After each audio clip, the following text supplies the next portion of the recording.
नमस्कार दोस्तों, आप सभी को शरद पूर्णिमा की हार्दिक शुभकामनाएं।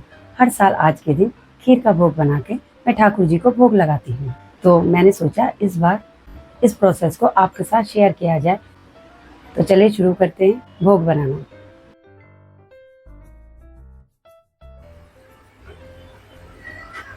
इसमें 1 चम्मच के आसपास घी डालना है।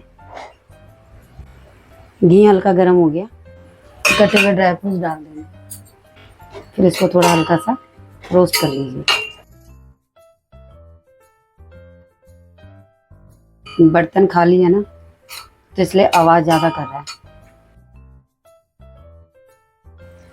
इन ड्राई फ्रूट्स को ना हल्का ही रोस्ट करना है, क्योंकि अभी इसमें थोड़े से ना ये जो चावल है 1.25 कटोरी चावल है। आज के दिन नाप के ही बनाते हैं 1.25 कटोरी। तो 1.25 कटोरी चावल है जिनको मैंने धो लिया था और ये अब काफ़ी ड्राई हो गए हैं। अब इनको इसमें डाल देंगे। अब इनको ना ड्राई फ्रूट्स के साथ ना 1 मिनट के लिए भून लेंगे।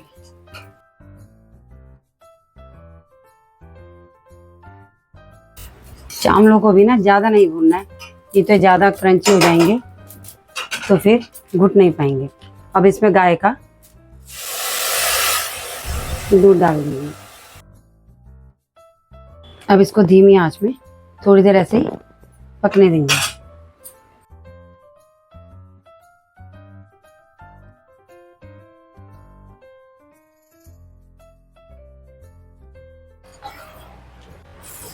दोस्तों, पूर्णिमा तो हर महीने आती है, लेकिन शरद पूर्णिमा का अपना ही एक महत्व होता है। इस दिन जो चंद्रमा होता है वो अपनी पूरी 16 कलाओं से पूर्ण होता है। साल में एक यही दिन होता है जिस समय चंद्रमा अपनी पूरी कला से पूर्ण होता है। ऐसा कहा जाता है कि इस दिन वो अमृत बरसाता है। तो आज के दिन जो भी आप चंद्रमा को भोग लगाएंगे उसमें सारे वो अमृत के गुण आ जाते हैं। और खीर इसलिए बनाई जाती है क्योंकि चंद्रमा को श्वेत चीजें पसंद है, यानी सफेद रंग की चीजों का भोग लगाया जाता है। तो इसलिए खीर का महत्व और बढ़ जाता है। तो इस दिन खीर बना के आप उसको किसी कांच के बर्तन में रख के, कांच या अगर आपके पास चांदी का हो, चांदी का इतना बड़ा बर्तन संभव नहीं होता, लेकिन अगर आपके पास चांदी का डोंगा या चांदी की कटोरी हो तो उसमें भी आप रात भर चांद की रोशनी में उस खीर को रख सकते हैं और सुबह नहा धोकर आप उसको ठाकुर जी को भोग लगाइए। क्योंकि आज के दिन ही वो 16 कला से परिपूर्ण होता है और ठाकुर जी तो स्वयं 16 कला प्रवीण थे।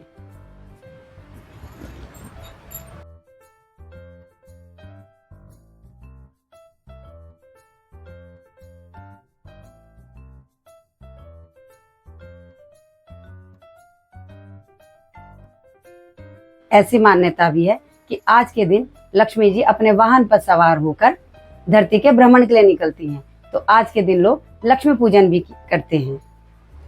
शरद पूर्णिमा से कार्तिक पूर्णिमा की रात तक लक्ष्मी जी पृथ्वी पर ही भ्रमण करती हैं।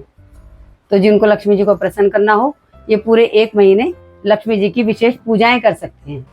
दोस्तों, ऐसी मान्यता भी है कि आज के दिन भगवान श्री कृष्ण ने महारास रचाया था गोपियों के संग। आजकल लोग ना रासलीला का ना बहुत गलत मतलब ले जाते हैं, लेकिन इसका जो सही अर्थ है ना वो ये है कि आत्मा का परमात्मा से मिलन। तो इस दिन हम अपने इष्ट को प्रसन्न करने के लिए उनकी साधना करते हैं, उनके सानिध्य में जाते हैं।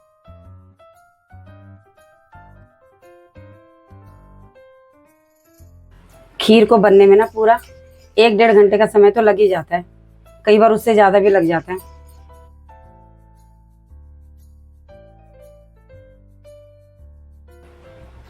दोस्तों, धीरे धीरे करके ही दूध डालिएगा। मैं तो धीरे धीरे ही डालती हूँ ताकि चावल धीरे धीरे पकते रहें।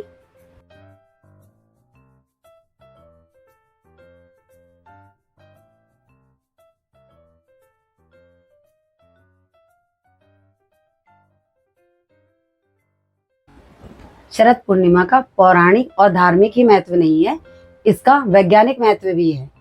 क्योंकि शरद पूर्णिमा के दिन चंद्रमा अपनी पूरी कलाओं से पूर्ण होता है, तो ऐसी मान्यता है कि वो अपनी किरणों से अमृत बरसाता है। तो इस दिन जितनी भी औषधियां होती हैं, जितने भी आपके यंत्र होते हैं, उनको रिचार्ज किया जाता है चंद्रमा की रोशनी में। तो आप जैसे खीर हम रिचार्ज कर रहे हैं, पुराने समय में तो खीर को ना चंद्रमा की रोशनी में ही पकाया जाता था, लेकिन आजकल ये संभव नहीं है क्योंकि फ्लैट सिस्टम है, तो सब अपने किचन में ही खीर बनाते हैं। लेकिन इसको अगर आप बना के रात भर चंद्रमा की रोशनी में रखेंगे तो वो अमृत के गुण खीर में भी आ जाते हैं। तो उसी तरीके से जो आपकी औषधियाँ और जो आपके यंत्र या जो भी चीजें होती हैं, आप उनको भी रखेंगे ना चंद्रमा की रोशनी में, तो उसमें वो अमृत का टच आ जाता है, वो शक्तियां आ जाती हैं चंद्रमा की कलाओं की, तो वो बहुत महत्व उसका और बढ़ जाता है।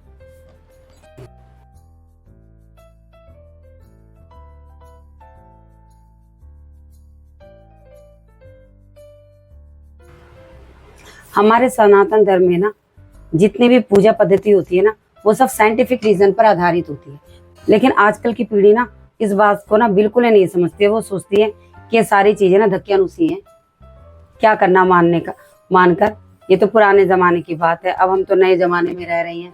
लेकिन जो अब पश्चिमी देश भी हैं, वो भी हमारे कल्चर को अपनाते जा रहे हैं, हमारी संस्कृति को अपनाते जा रहे हैं। तभी तो विदेशों से आकर भी लोग हरे कृष्णा मूवमेंट से जुड़ रहे हैं, क्योंकि वो कृष्ण के और उस धरती के महत्व को बहुत अच्छे ढंग से जानते हैं।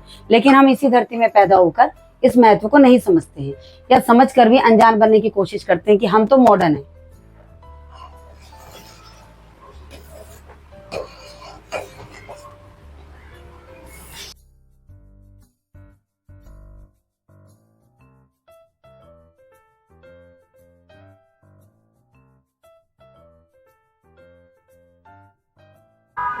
अब इसमें ये केसर का दूध डाल रही हूँ, जो मैंने गुनगुने दूध में केसर के रेशे भिगोए हुए थे। तो इस खीर में केसर के तत्व भी शामिल हो गए।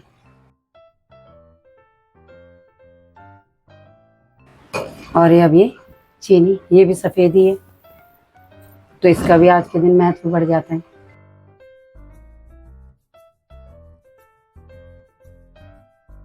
अब ये मेरा भोग हो गया तैयार। 2 मिनट इसको ऐसे ही सेटल होने के लिए रखेंगे, ताकि जो चीनी है वो पिघल जाए, और फिर इसको कांच के डोंगे में शिफ्ट करके चंद्रमा की रोशनी में ले चलते हैं। कांच के बर्तन में इसलिए क्योंकि मेरे पास चांदी का इतना बड़ा कोई बर्तन नहीं है या डोंगा नहीं है कि जिसमें मैं इस खीर को शिफ्ट कर सकूं, लेकिन कांच का है, तो कांच के उससे जो किरणें होती है ना, वो आर पार चले जाएंगी। अगर मैं यही डेग उठा के रख दूंगी ना, तो इसके अंदर वो किरणों का तत्व नहीं जा पाएगा, और कांच ट्रांसपेरेंट होता है तो उसके अंदर चला जाता है।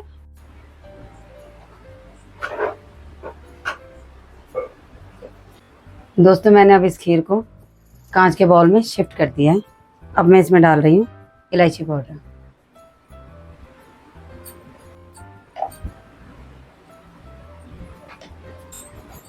और मैं इसको ढक देती हूँ इस छन्नी से।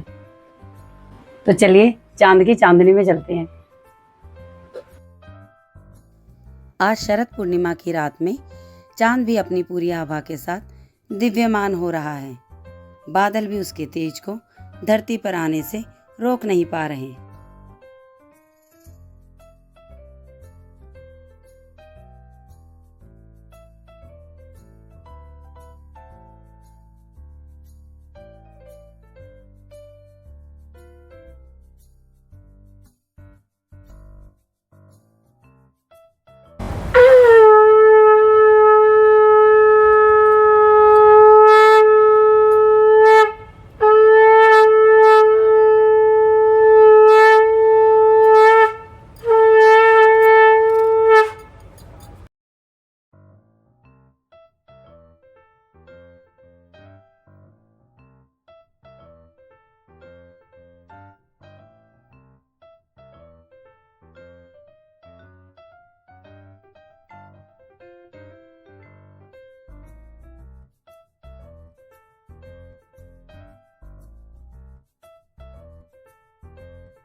ब्रह्म मुहूर्त की बेला में चांदी की तरह चमकते ये पारिजात के फूल, शरद पूर्णिमा और संग में सच्चिदानंद पर ब्रह्म, क्या संगम है। इस समय ना मन के आनंद की अनुभूति कोई गूंगा ही जान सकता है। वह मिश्री के स्वाद को महसूस तो कर सकता है, परंतु अभिव्यक्त नहीं कर सकता। मैंने तो स्नान कर लिया, अब ठाकुर जी को स्नान कराने लेकर जा रही हूँ। उनका श्रृंगार करके भोग भी तो लगाना है।